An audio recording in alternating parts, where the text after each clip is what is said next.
Looking to learn more about bankruptcy? Who isn't? I know, right? Who isn't? Are you drowning in debt or struggling to keep up with your financial obligations? It's time to break free from the chains of debt and reclaim control of your financial future. Welcome to the Five Guys podcast, where today we are discussing the ultimate guide to understanding and navigating the world of bankruptcy and debt relief.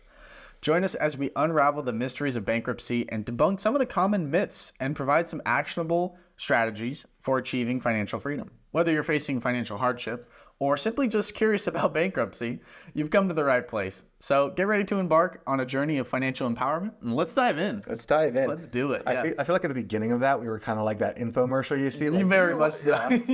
That's definitely not what we're going for here. Yep. You've seen those late night TV. Yep. Cable channels. Yeah. Are you drowning in debt?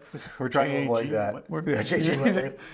So today we're going to be covering a few different things. Number one is going to be understanding bankruptcy. After that, we're going to go into how bankruptcy actually works, some of the impacts and implications of filing for bankruptcy or choosing not to, when to consider actually filing for bankruptcy. There are not many people that actually talk about, like, when should I actually do it? Are there actually rules or anything like that? Yeah, so it's not like I'm just going to send it. Yeah, I'm just going to say, let's just give it a try. Let's try bankruptcy. I'm just testing the waters, you know? Just a little, maybe chapter 7. Yeah. No, chapter 11 or 12. Yeah, I don't want to go crazy. Yeah, and then after that, we'll go into some common misconceptions about bankruptcy, and we'll have a little bit of a bonus segment after that. I do love bonus segments. Everyone loves a good bonus. Everybody loves a good bonus. Yeah, so stick around for the end. The bonus section is definitely spicy. You're ready to get to. I'm ready. Let's do it. So I think before we get into anything, we should first understand what bankruptcy actually means. So from a very high level, bankruptcy is a way for people to legally go through a process which will help to alleviate or even take out their debts entirely. So it's a way to clean the slate, as it were. Okay.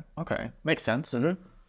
So this is not something for everyone, like we talked. This is not like for everyone, or anybody can do this, because I've heard companies, they go into bankruptcy. It's for people too, right? Yeah. So individuals can declare bankruptcy, and then so can businesses declare bankruptcy. Okay. And this is where it starts to get very confusing very, very fast, right? There's so many different people that think like, okay, if I'm in, or I guess when people hear about bankruptcy, they'll be like, well, I've heard of like chapter 11, 13, 7, 12. Yeah. And now it starts to get so complex, like I don't even know what it's for. And I think there's a reason that it's so complex. I think the big reason that it's so complex is it's meant to keep people in debt so that they never actually get out from underneath it.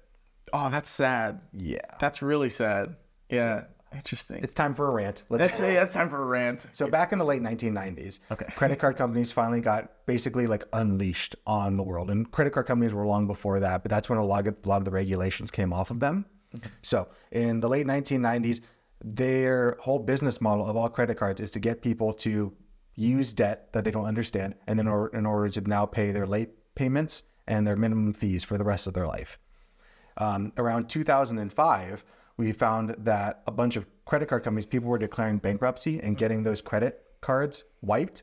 So, of course, it was hurting the bottom line of credit card companies. Yeah. So a lot of credit card companies went to senators back in the early 2000s, one of which being from the state of Delaware, where most credit card companies are based. In Delaware? That's so weird. Delaware is really lax on a lot of laws. And at the time, the senator of Delaware was our president, Joe Biden. So nice. Joe helped to make these sweeping laws that back in 2005, a new debt relief package was passed, which wiped out what used to be bankruptcy used to not be what it is today. It used to be a pretty simple process, like not easy, not something that you want to do on a fun weekend, but like you would go through it, wipe out your debts. It wouldn't be fun, but then after that, you're good to go. After 2005, they've also excluded a bunch of things that cannot be wiped out with credit card debt. With bankruptcy. In addition to that, they've added on all these different chapters. So there used to not be chapter 7, chapter 11, chapter 9, chapter 12. It used to just be 2 different chapters for business and for personal. Now we've added a bunch of different complexities where most people don't even understand what it means. So now you need to get an attorney in order to even file for bankruptcy. And I know that you can't wipe away like student loans, right? Was that something new in 2000? 2005. That was that. So back then, if I was like in the 90s, I could have like racked up a bunch of student loans, declared bankruptcy, and it would have wiped it. And now they're trying to repass that. Yeah. That we're going to maybe get it back. But yeah. So now as of 2005, you can't declare. What are the things you can't do? Student loans you can't. Taxes, back taxes owed, you can't. Okay. And then anything for a lawsuit, you can't. Really? Oh, what a Legal fees, you can't. dang. I mean, dude, I think if we did change him back to like for the school, for the taxes, people would start looking at bankruptcy as a strategy. Yeah. And I don't know if I don't think that's a good idea. I don't think it's a good idea at all. We'll get into a little bit later in the podcast, like when someone should declare bankruptcy. But, I think of declaring bankruptcy a lot like getting a divorce. Like, it's not something that should be taken lightly. No. Like, bankruptcy should be something that you do after you have tried every single option and then some. Yeah. Because it's not going to be pretty. It's not pretty. There's a lot of implications, and we haven't even got into what happens if it goes wrong. Like, what if you don't do bankruptcy right? It can go wrong? Yes. And it goes wrong, unfortunately, majority of the time. Oh, that's not good. So before we get more into depth of that, so really at a just very baseline level, declaring bankruptcy provides you with a fresh start when you're in financial distress for individuals and for businesses. Okay. And then there's a bunch of different laws, and it gets very complex very fast. But if you're overwhelmed by debt, it's a way to help get a fresh start. Okay. So there's a bunch of different types of debt like we talked about. Right? Yeah. Do you want to get into that? Yeah, we'll get into that here in a second. But before we do, I want you to understand that there is a legal framework behind bankruptcy. It's not something that's easily done. You have to file for bankruptcy. You have to get eligible criteria done. There's mandatory credit counseling that needs to be done. You go in front of a bankruptcy court. Like, this is a process that is drawn out. It's not like Michael Scott walking into the office yelling, "I declare bankruptcy," and then it being done. Yeah.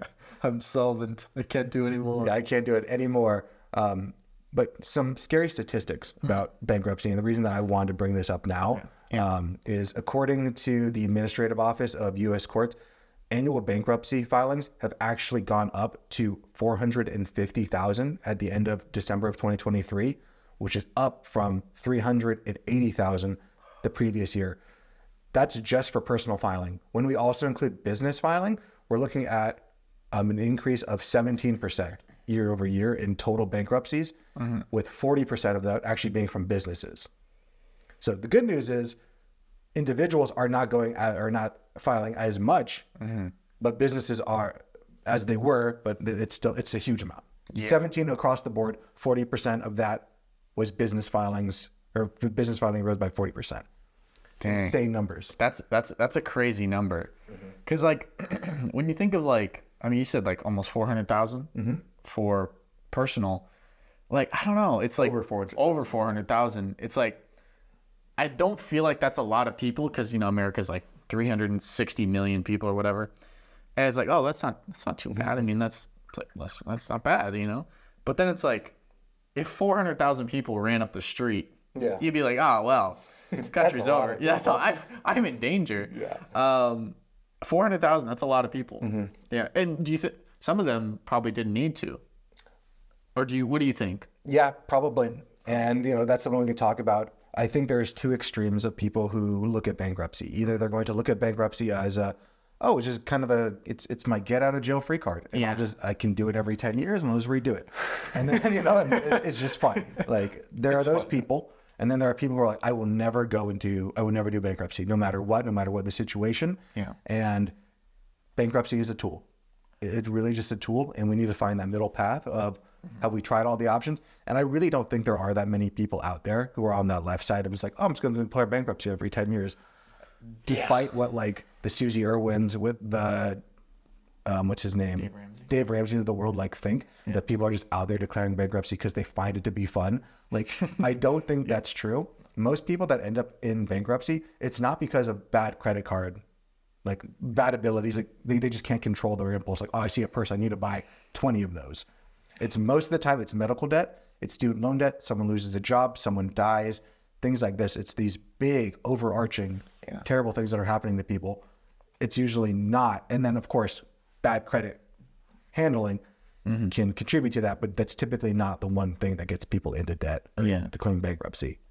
Yeah, I know a buddy of mine, he, when he was younger, 18, 19, he didn't have health insurance yet. His parents dropped him and he had an accident and he went into like $20,000, $30,000, $40,000 of debt right out of high school just because of medical debt. And it's just like, wow, That's a scary place to start out. That's a very scary, and it's very real. And I saw this one. I forget. It was this finance person. I think his name's Caleb. This girl went in for a treatment, and it went horribly wrong, right? Mm-hmm. She came out, and she has like $2.5 million in medical bills. That's crazy. Crazy. So like a scenario like that would make sense. Yeah. And I imagine you went through a situation like that. Terrible things always happen. And now we're trying to declare bankruptcy, right? And now this is where we're going to get it a little bit worse. Bankruptcy actually costs money to file. That's so weird. So there are people that can't afford to file to go into bankruptcy because I'm now $2.5 million in debt, but I need another $5,000 to declare a Chapter 13 bankruptcy, or $1,500 to declare a Chapter 7 bankruptcy. And now let's kind of get into what these different chapters are. Yeah, please. And then I can get even like this whole situation is so beyond fucked that like there's no better word than saying it is fucked. Yeah, like, it's so bad. It's sad. It's very, very sad, especially people like in our demographic of like people with student loans too. Like you can't even expunge it. The only way to get rid of it is to die. Basically, yeah. Fake your death. You just have to die. Yeah, you have to go. So there are 6 different types of bankruptcies. Question. I'm just curious. You know me, I get creatively thinking when I'm trying to outsmart the financial systems. If I renounced let's say I had like $200,000 in debt from Arizona State or whatever, and I renounced my citizenship. Yes. I still have the debt. You do, but you can leave the country and the debt will still follow you. You just can never come back. Heck yeah. Okay. Well, maybe I'll go to school in like Argentina or something. Yeah, so I have thought of that too. Yeah. Okay. I was just what if curious. we just like left to Costa Rica and never came back? Yeah. I'm like Costa Rica's sick. Yes, Costa Rica. I could get down with Costa Rica.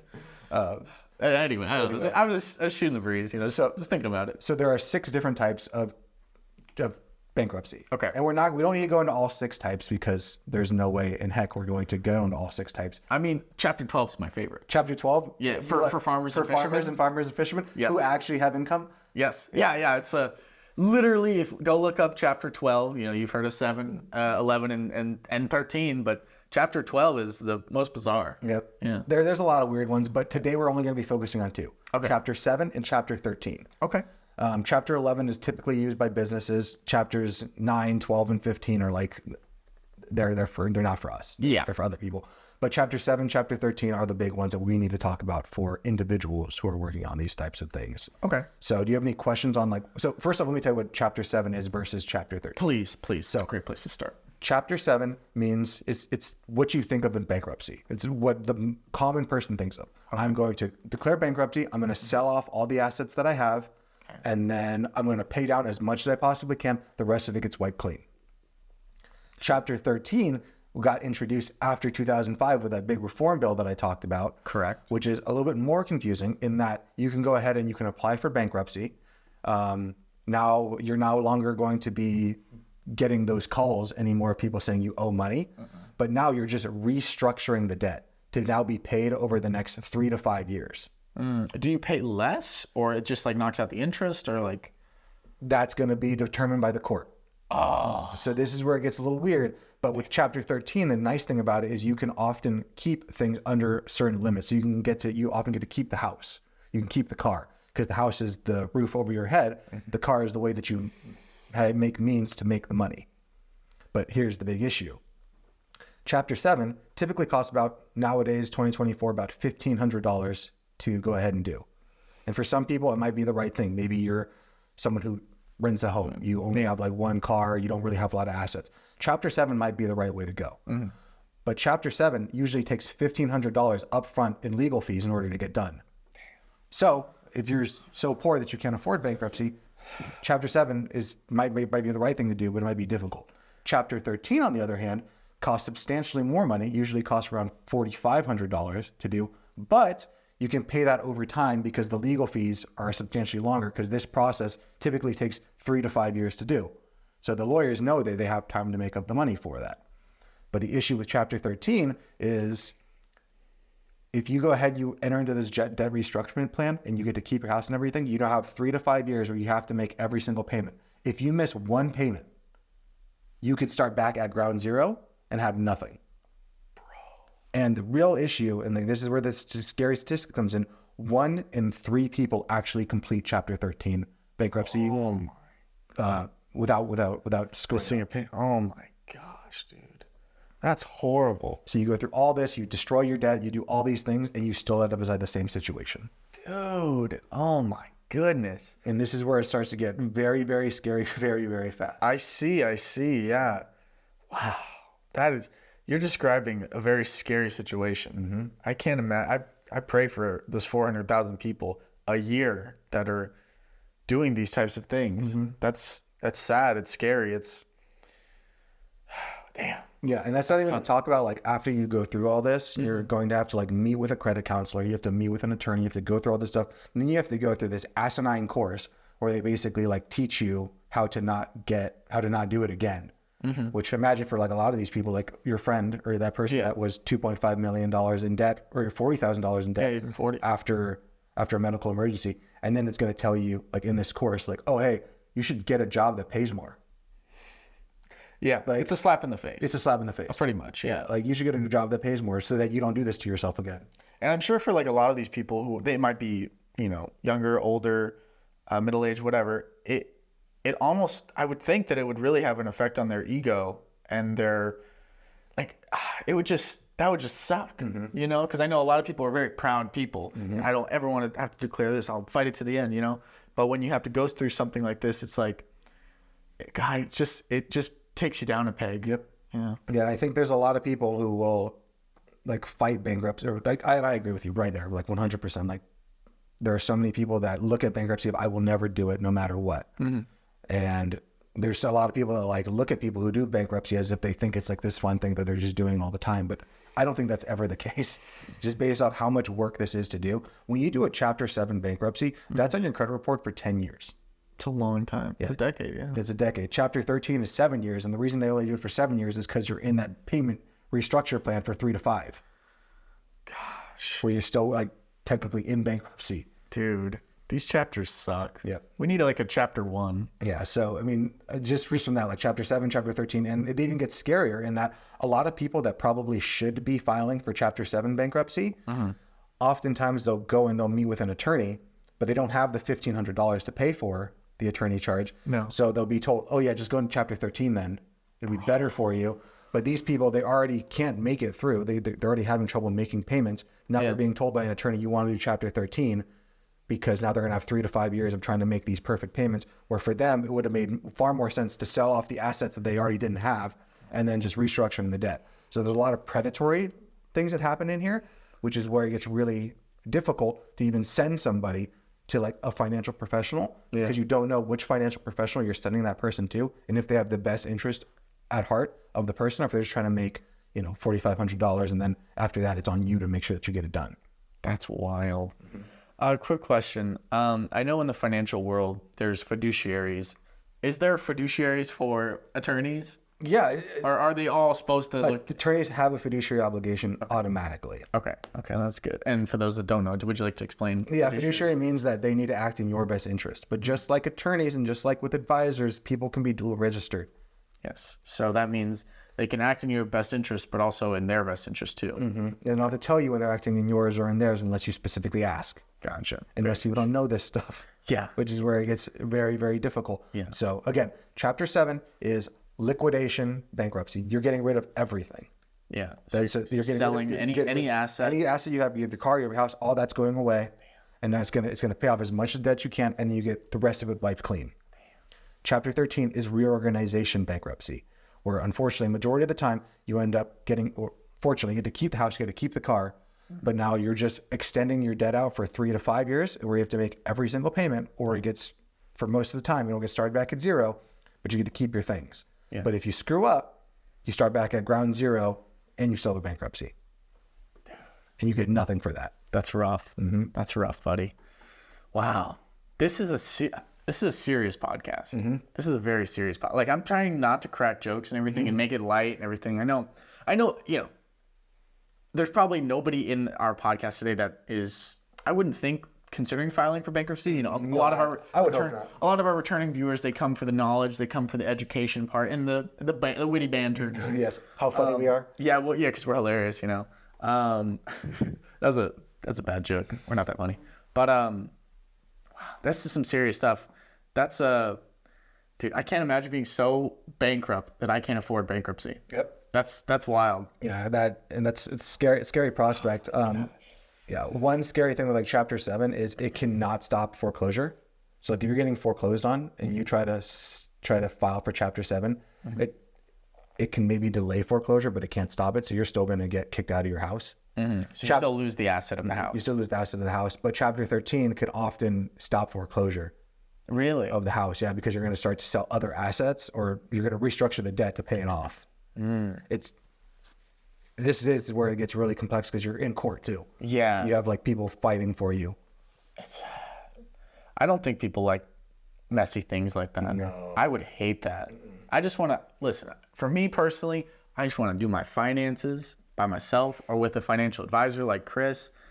Just I don't want a room of people and strangers and lawyers and paperwork and like all this crazy stuff. Like I already hate filing taxes. Yep. And this is just like a freaking mess. Yeah, this is a freaking mess. And I do want to preface too that like I am not a bankruptcy expert. No. Like I'm a financial advisor. I help people to make sure that they have their kids' college savings, their retirement, all their stuff is good.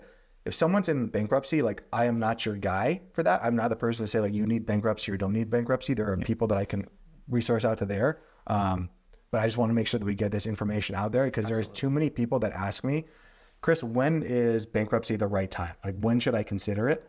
And every time it's like, the answer is it depends. Like, Yeah. it depends on so many different situations that I just can't tell you like, Yeah. you know, oh, there's no rule. There's no like hard and fast rules. No. There's no. It's you almost have to sit there, hear the whole story out. I need all the information, and then maybe I can give you a decision. Yep. Maybe. Yeah. And that's the hard part. That's where people like when they say like, Chris, like why do people pay you when like you just do the podcast stuff like that? It's because if you want direct advice, if you want me to give you the real answer, I need to have a full-on relationship with you, knowing everything what's going on. Yeah. You just can't come to me like we do it for Friday feedback. If someone comes to me and asks me like a question and like how often do I actually give like a legitimate like yes or no? Never. It's impossible, with the exception of like maybe one time I've done it. Because it's so impossible because there's so many different factors. Same with bankruptcy. There are so many different factors that are all competing. And if you screw up in one place, you're donezo. Yeah. Like, Interesting. Yeah. Interesting. That's 1 in 3 people make it through Chapter 13 bankruptcy. Like, think of that. 1 in 13? 1 in 3. 1 in 3. So okay. a third of people make it through Chapter 13 bankruptcy, free and clear. That's a really weird statistic. 1 in 3 people make it through bankruptcy. Through Chapter 13. Through Chapter 13 bankruptcy. That's a weird statistic. Yeah. Because you're already in a crap place already. And it's just like, 2/3 of you are going to get axed. Like, you're not going to make it through. You're not going to make it through. Only 1/3 of you. Damn. That's They don't tell you that, obviously. I wouldn't publicize it. No. I wouldn't put it on a billboard. Yeah. No. So, wow. Okay. So now we've talked about, and I've scared everyone. Yeah, into this is chapter 7 bankruptcy. This is Chapter 13 bankruptcy. They're both not great. We're only going to do them in the worst case scenarios. Yes, sir. I'm going to tell you now how we're going to actually do it. How does it work? How do we actually do this? So I'm going to read from this part. Okay. So initiating the bankruptcy process involves filing a petition through the bankruptcy court. Okay. And then we have to outline all the necessary documents. We have to proceed with the filing. Then that we need to do disclosure financial statements, which is going to include all your assets, all your liabilities, all your income, and all your expenses. Okay. So it's not like it's an easy thing. Most people, like we tell all of our audience, like you should know how much money is coming in, how much money is going out. You should know your assets, you should know your liabilities. If you're filing for bankruptcy, I don't think majority of those people that are doing that are in this situation where they know all this information. So that's why I'm saying when people are like, oh yeah, people just file bankruptcy because they know they can get out of their debts. Yeah. It's not This is a lot of work to just come up and have all this stuff done. I sure would not want to do this much work. No. I wouldn't do this much work for baking a cake. And I love cakes. Like, this is a lot of freaking work. Getting all this assets and liabilities and all the paperwork and getting lawyers and all this. I mean, I already know my assets and liabilities, but like just all of this is just, it's a big freaking headache. And we gotta, I mean, I don't want to say this, but like every other episode except today's episode is basically keeping you out of the situation. Yes. Yeah. So study every other episode. Come back to this one. Keep studying. Yes. Yeah. We should ideally. I don't think many people who are listening to the Fi Guys or like listen to financial podcasts are going to find themselves in this situation unless one of those bad things happen. They end up getting sick, medical debt, stuff like that. Yeah. That's where someone who's even on the path of financial dependence, like it really can't protect you, unless you have like unless you go back to store insurance ones. That's where risk mitigation really comes in, because we need to have that risk mitigation.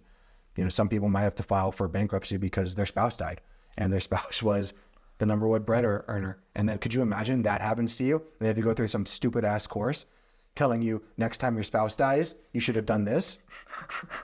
Good luck in the next round. That's crazy. Yeah. Have you seen that course? Yeah. You've seen it? It's rough. It's rough. It's rough. It's really as bad as like you should get a higher paying job. It's that rough. Yep. That's rough. Thank you so much. I had never thought of doing that until you online course told me to do that. Thank you. Making more money will solve my problem. Make more money. Yeah, make more money. Have you thought of spending less money? Yeah. I mean, that goes against the theory, more money, more problems, but okay, whatever. Damn, that's rough. Yeah. So liquidation versus repayment plans, and that's 7 versus 13. Yes. One of the nice things for both of those is that there's something called the automatic stay. And what that means is the moment that you declare bankruptcy, it halts all credit collection actions. So all the calls you're getting, all of the like letters you're getting in the mail saying like you owe this, all these overdrawn notices, all of that stops, including wage garnishments, any lawsuits or any foreclosure proceedings will be halted. That's on Chapter 13? For Chapter 13 and for Chapter 7 as well. But for Chapter 7, the foreclosure, it doesn't stop. It just halts. It pauses during the time. That's kind of nice.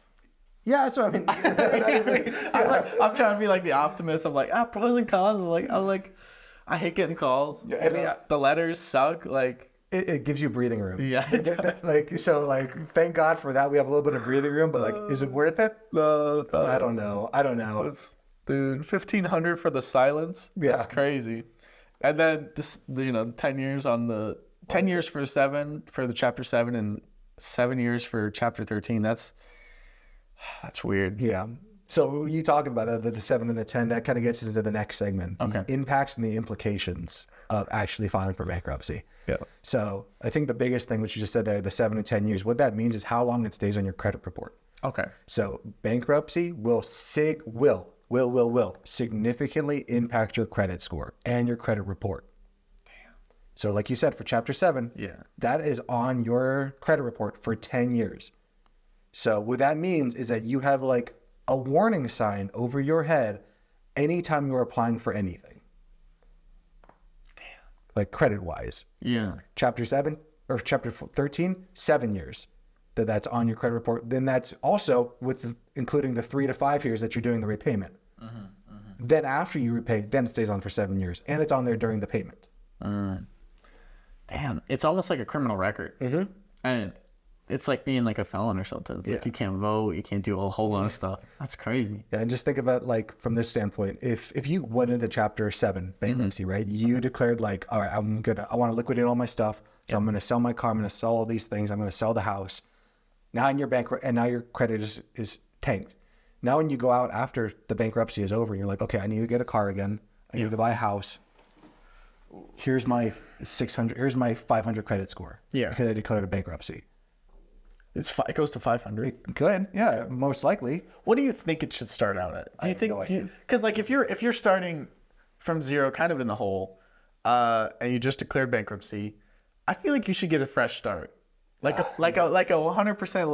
Like if I was at like a 400 before, like bring me back up to like a 700, like or 650, 680. I don't know, because I think if you're declaring bankruptcy, like your credit's probably already shot. Yeah, it's already definitely in the hole. But it's like you got to get a house again. You got to get a car, and that's why I started this whole podcast by saying that while people think that bankruptcy is like this like get out of jail free card, and people love doing it for whatever reason, they don't, because majority of the time you still lose. Like you lose in every aspect. And bankruptcy is meant to get you out of debt, to give you that clean slate. But unfortunately, due to the way that our system works, it often just puts people inside of a worse situation. Yeah, it stops the bleeding, but the wound is still there. Yeah, that's rough. That's I don't know what else to say for that.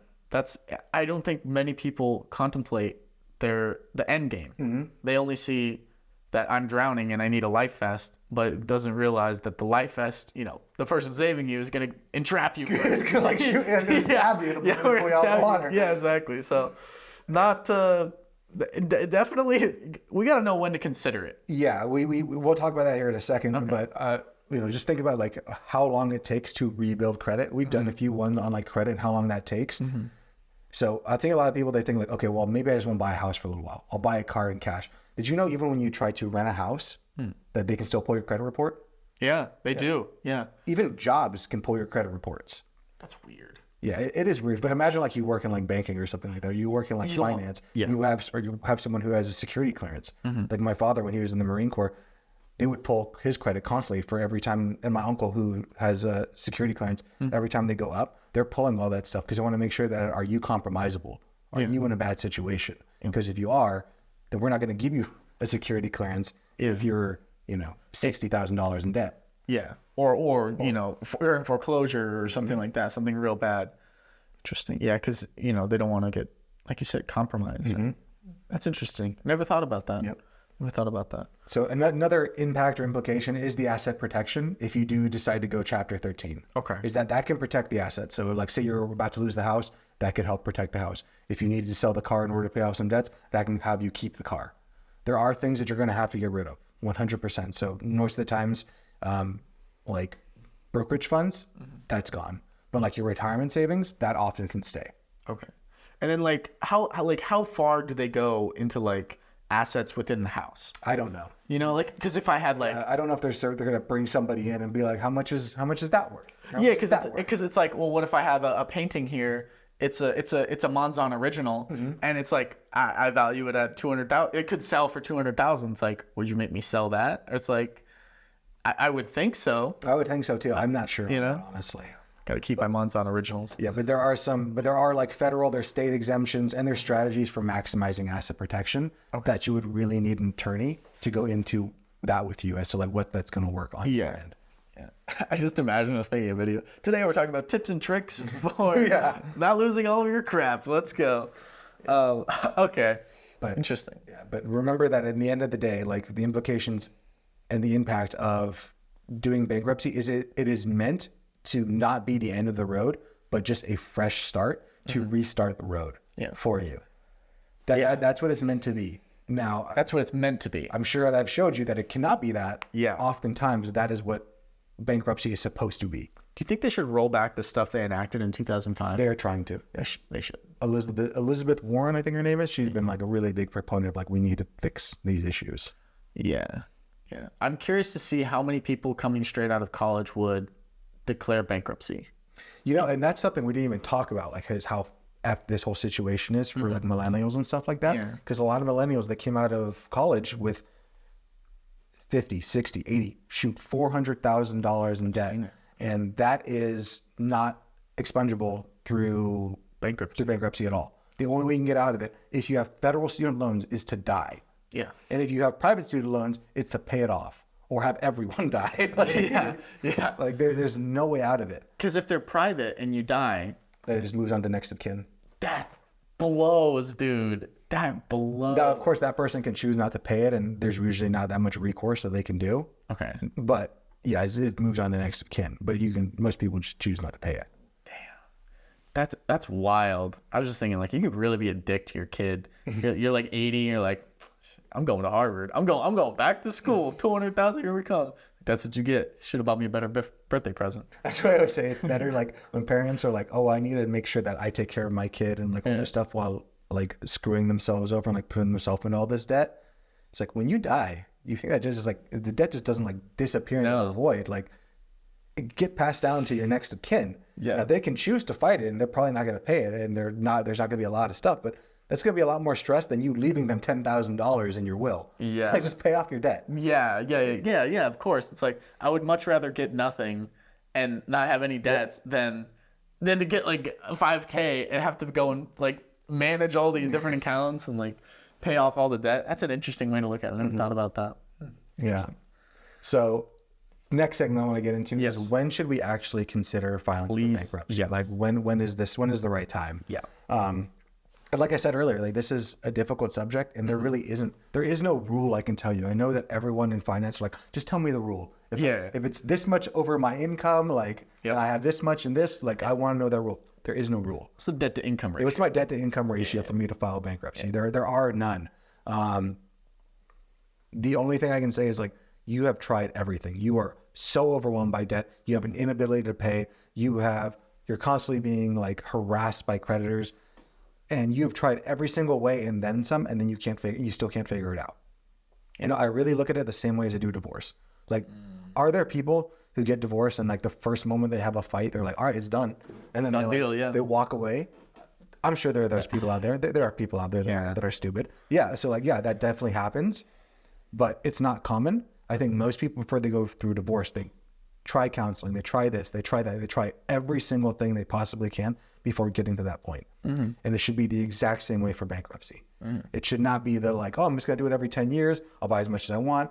Like, and then every 10 years, it's a good bankruptcy. It's so much fun. It's so much fun. Yeah. It's not that. Make a day of it, go to the court, get some cake. And while a lot of people like to think that that's what it is, and like, and that's actually how that bill got passed in 2005, is a lot of the senators went up there and said, people are using this, like bad people are using this in order to have us pay for their debt. Because if all these people are declaring bankruptcy, someone has to come up with that money.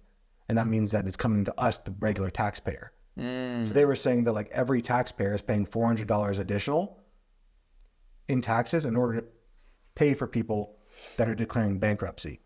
But that $400 has never been shown how they found that number. Yeah. And it just seems to be a lie. Like, yeah, come on now. Yeah, I know. Of course, it was all backed by the credit card companies, and the credit card companies didn't want people being able to declare bankruptcy as easily. And that's why they introduced the Chapter 7 and Chapter 13, and then they made it so no longer you can't expunge everything unless you do Chapter 7, or you can do Chapter 13, where you can do the payment plan where they're still making their money for 3 to 5 years, but if you mess up, then it retroacts, and then you're good to go. That's kind of corrupt.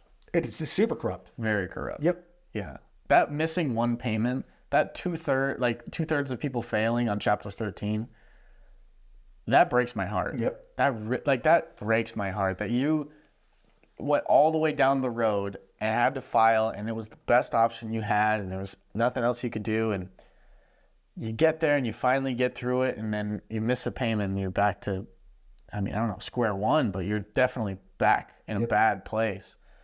That's horrible. Yep. That breaks my heart. Yeah. So I guess the only time when you should consider filing for bankruptcy is when you have no other alternative.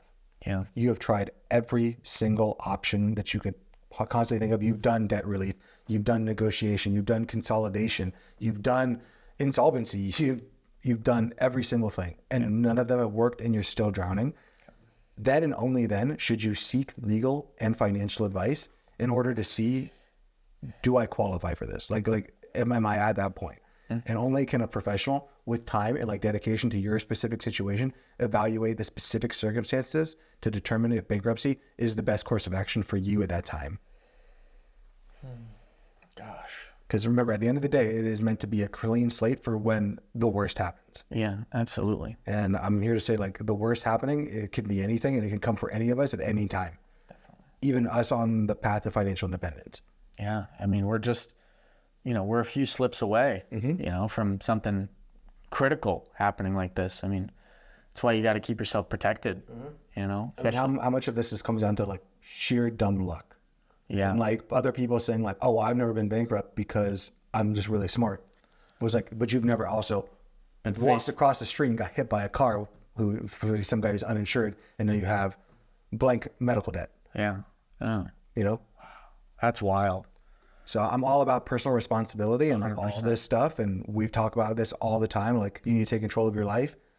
But also when someone like you see someone who's in a bad situation, you shouldn't come over and speak. Well, you should have thought more before you crossed the street. You should have seen that car like a mile down the road. Yeah. You should have known that they weren't going to stop. Like, this is the, like, we're supposed to be helping our people. Like, this is the reason we all pay taxes. Mm-hmm. And we find ourselves in this situation. Yeah. Where Chapter 7, Chapter 13 bankruptcy, the worst case scenario, doesn't really help. Yeah, that's wild. That's, I hope everybody takes this message serious. You know, this is not a light podcast today. Not a light podcast at all. No, it's not. So now let's move on to our next segment. Please. So we're going to go into some common misconceptions about bankruptcy. So first thing I want to talk about is something you brought up earlier, which is the stigma around bankruptcy. So there are unfortunately, some very common stigmas around bankruptcy in that people think like, if I declare bankruptcy, like I'm basically like a nuclear waste hazard. Like, don't come anywhere near me. The world's going to be against me. I'm a failure. Social outcast. Like, I'm basically a leper. I'm not going to like put you outside. Oh, that's so sad. And can it be that? Like, yeah, it can be that. But like, there aren't many people who are declaring bankruptcy and like going on social media to let people know that they did it. Yeah. I just imagine like an old-fashioned like newsletter. Like, hear ye. Dominic of James has declared bankruptcy. Send gifts to this house.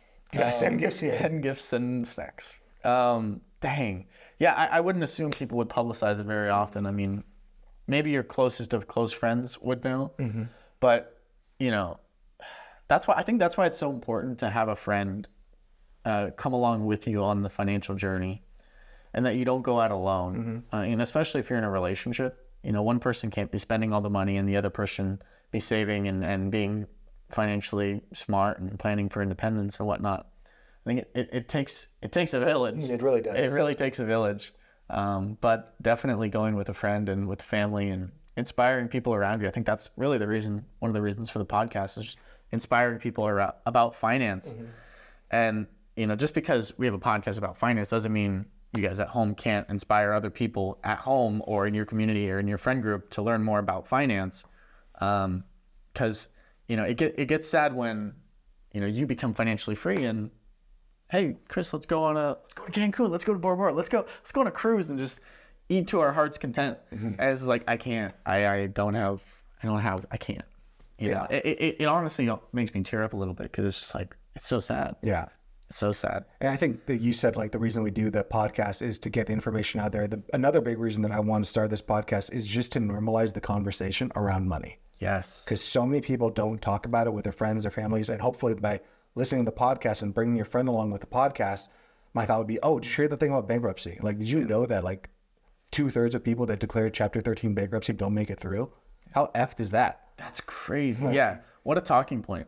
Yeah. And now we're like talking about this situation and like, oh yeah, well, my mom had to declare bankruptcy or something like that. You guys can talk about that. And like, these are the stigmas that she had to go through. And these are the things that she had to deal with. And a lot of that stigma and shame, it's internal to the person that had to do it. Yes. Now, are there people out there that are going to be assholes no matter what? And they're going to be like, oh, you declare bankruptcy because you're not a good person.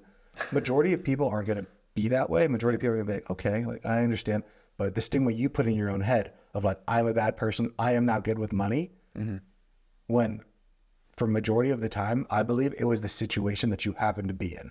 Yeah, absolutely. Something that likely was outside of your control, and other people just never had that same situation they were put in. And if they were, they would have been inside the exact same situation that you were in. Yeah, it's like a weird thing because it could be outside of your control, or it could be you just didn't know to take the right precautions in mind. You know, you didn't know that, you know, I shouldn't have a house that's 75% of my income. You know, I didn't know that I shouldn't have a car payment that's $500 a month. You know, I didn't know that I should have this X type of insurance or this or that. And you know, it's sad because some people just don't know. Yep. And it's like, on one hand, can you blame them if they've never been immersed in that world? At the same time, it's like your world revolves around money. It's a big part of your life. You should know a little bit about it. So it's like the personal responsibility versus social responsibility. Yeah, but it's so deep, right? And that's where we get into the bonus segment of like, when do we start to seek professional guidance? Absolutely. And just like you said there, especially for like a financial advisor, like legal or financial advice, there's so many different things there. Like, okay, my home should only be worth this much of my income, or should only be like my home payment should be worth this much of my income. My car payment should be worth this. And like, that should be somewhat basic. Like, you should be like, okay, I can kind of understand that. But for them to say, oh, you also need this much long-term disability insurance, this much short-term disability insurance, this much life insurance coverage, this much like homeowners insurance, all these other things that like the layman they don't need to know that, because that's what you seek out professional guidance. Definitely. Is for help. So like navigating bankruptcy can be extremely complex, and you really need to seek professional guidance before just deciding to jump into it. That's why when someone asks like, should I declare bankruptcy?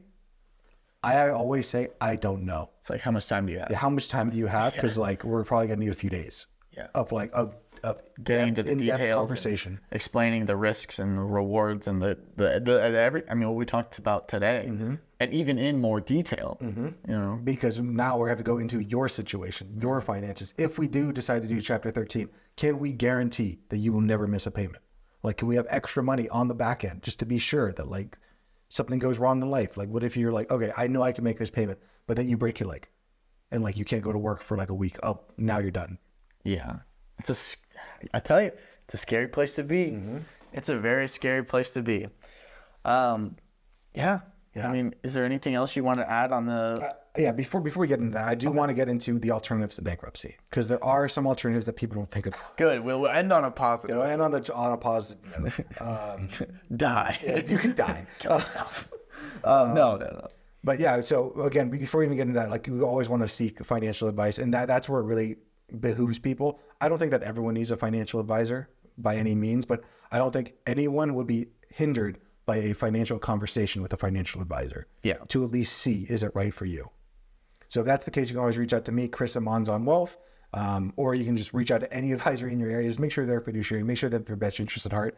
If you like me, go ahead and reach out. You know, you can always reach out to us through my website or through the Fi Guys. I'm always here for you guys. It's in the description. In the description. Yes, sir. But there are alternatives to bankruptcy, which I think a lot of people, they just think like, oh, I'm in $6,000 of credit card debt. Bankruptcy. Like, I think that people do think that. Like, when they actually get into the bankruptcy process, they're like, oh, I'm not going to do this. But I just want to let you know that you can always explore different ways to relieve your debt options, like debt consolidation, negotiation, financial counseling. Discuss like, there's so many drawbacks and benefits to each one of those that we should try to use every single tool at our disposal prior to getting to bankruptcy. Absolutely. I don't think that many people are looking at bankruptcy as like the first, like, I wouldn't think so. I don't think so. I wouldn't think so. But I also want people to know that like there are so many different options that we can do before bankruptcy is the thing that we need to get to. 100%. Yeah, it's like firing the nuke off. It's like that should be the last. That's the last thing. Yes. You know, you deploy every tool in the toolbox before you get to that last Hail Mary. Yeah. To save everything, because it could save everything, or it could just make things worse. Yeah, that's a perfect analogy. Yeah, like in war, you don't send the nuke first. No preemptive strike. No, please. I think it's nice to know that there's alternatives to bankruptcy. You know, and would like debt restructuring, is that something that you can do outside of bankruptcy? Okay. You can. Yeah. But those can be predatory as well. Yep. Everything can be predatory. Exactly. And everything often is with finance. Gotcha. So how do you get a better sense of knowledge when it comes to like knowing when something is predatory versus when something is innocent? You know what I'm saying? Is it when just you're working with a professional, like how do I trust this person? How do you just like go through it? And I guess a lot of it is just like steeping yourself in as much knowledge as you possibly can and trying to like, I think like feeling someone's like genuine authenticity is probably the best thing. Like we as humans have all evolved to be really good and adept at picking up on people lying or people like not being authentic. So I think if you, and like mentally you might know like, oh, they're saying all the right things, but I think it's a gut feeling. Yeah. Like, there's just a gut feeling that you and I have met people that like they've reached out to us and they've tried to like be on the pod or stuff like that. And like, it's just like you talk to them, you're like, there's just something about you that I just don't trust. Yeah. And I don't like sliminess. And you can feel that on like other people's podcasts, other people's YouTube videos. Like you can see that they're not being authentic to who they are. Yeah.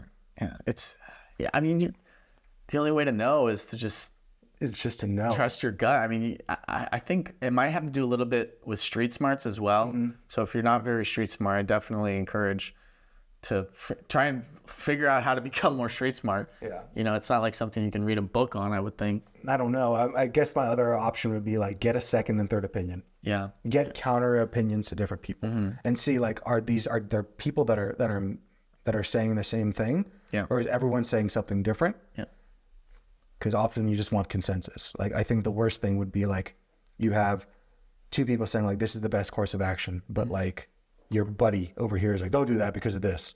Yeah. Like, who you gonna believe there? Yeah, exactly. And I think it's important to study it before the meetings and whatnot to get a certain grasp of knowledge. Because like if I came into Chris and I was like, you know, I want to start building rockets, and I know you've sent rockets into space, but I know nothing about it. You could just lie to me like oh yeah, so what you got here is like the peanut butter shop. This is where the peanut butter goes, and for the squirrels, you know, because that's how it works, right? The squirrels make it go round, and then you know the energy just carries upward. I'm like, oh yeah, For sure. you know. And if I just don't know anything about the subject, then I'm just hoping that I pick up on the lie and the sarcasm and the jokes. So yeah, definitely do your homework and study it before you go into a meeting or something like this. And it's easier than ever. Yeah, it is easier. I mean, another big thing would be like, this is why it's important to have someone in your life that you trust, like a financial advisor, a person, an attorney, like all these different things, someone that's like very good into fitness, like all these things in your life you want to build, like a doctor. You want to build teams of people around you that know stuff that you can bounce ideas off of, and they can have their bullshit detector on for you. Because it's very difficult in life for people to go through, and like you have to be an expert in all things before you go to professional to make sure you're not getting bamboozled. Yes, absolutely. Like, it's a hard place to be. It is a hard place to be. So let's get into the action step. I would love that. This podcast. So Please.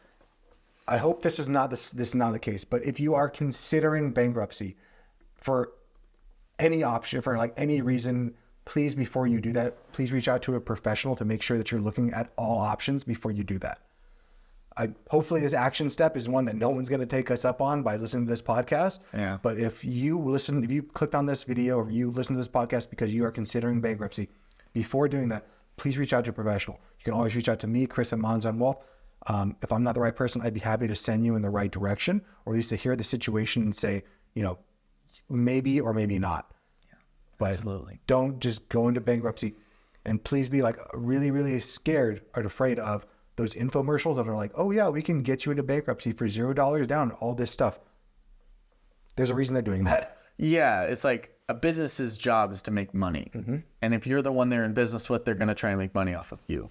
So make sure you're doing your research, make sure you're doing your due diligence, and just, you know, before we get to this step, you know, we got to be financially smart, financially healthy. Yeah, I think the worst thing would be that you are that person that gets yourself out of credit card debt. You get yourself out of debt by declaring bankruptcy, and now God allow it to like actually work. Bankruptcy works. Your debt is wiped clean, and now you catch yourself in credit card debt again. Yep. You know, if it was an issue of just not being thoughtful with money. Yeah. Because another thing we didn't talk about is once you get out of bankruptcy, like the moment that it clears, you are going to get so many checks in the mail that you are pre-approved for a bunch of credit cards and loans. It's dangerous. Yep. Yeah. And they know that. Like, credit card companies know that like you are susceptible to going into more debt that you have. Let's just give this person a bunch of debt. They want you to repeat the cycle. Yeah. That's sad. The whole game is played that way. Good Lord. Well, thank you guys for tuning into the Fi Guys. We hope that you enjoyed today's episode and it has equipped you with valuable insights into the world of bankruptcy and debt relief. You know, remember that knowledge is power, and taking proactive steps towards financial health is key to building a brighter future. If you found this episode helpful, and be sure to subscribe, and because, you know, we post these podcasts all the time, you know, Monday and Friday, that's our thing. But yeah, guys, and don't forget to share the podcast with friends and family and anyone you may benefit from this discussion. Together, we can break down the barriers of financial freedom and pave a way for a brighter tomorrow. But yeah, until next time, stay empowered, keep striving for financial success, and we'll see you in the next one. I'll see you in the next one. Remember the feed for the show as well. Yep. If you found any value today, please share it with a friend and bring them on this journey with you. Yep. Later, guys. Later. Peace. This video podcast is sponsored by Mons on Wealth. The content in this podcast is for informational purposes only and should not be considered financial advice. We do not endorse specific products or services. Past performance does not guarantee future results. The opinions expressed are those of the hosts and guests, not the podcast sponsor. It is crucial to consult with a qualified financial advisor or professional who can provide advice tailored to your specific needs before making any financial decisions, investments, or taking any other actions. If you are seeking specified help, you can reach out to Chris at monsonwealth.com.